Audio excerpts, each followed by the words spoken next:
Authority in information resources refers to the author's reliability and qualifications. An authoritative source is an item that is reliable because the author is an expert in the topic or field.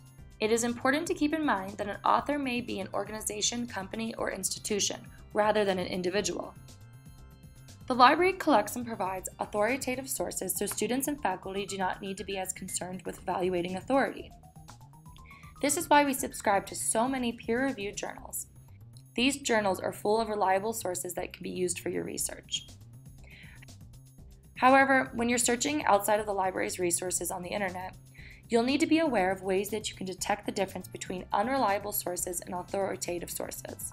Items found on the internet outside of the library's site may be authoritative, but are usually not. For example, information on the web published by academic institution or government agencies are usually reliable.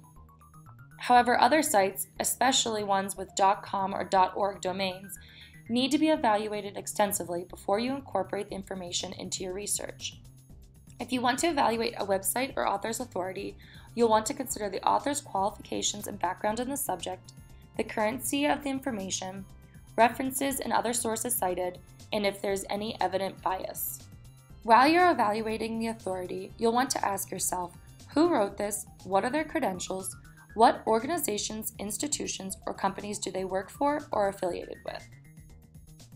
When you're looking for bias, it's important to understand that neutral does not necessarily mean authoritative. In fact, in some cases, biased information may be authoritative. Finding relevant information resources can be tricky. These are only a few of the many research strategies and tips out there. Be sure to look through our research LibGuides or talk to a librarian to learn more tips on navigating the library's resources.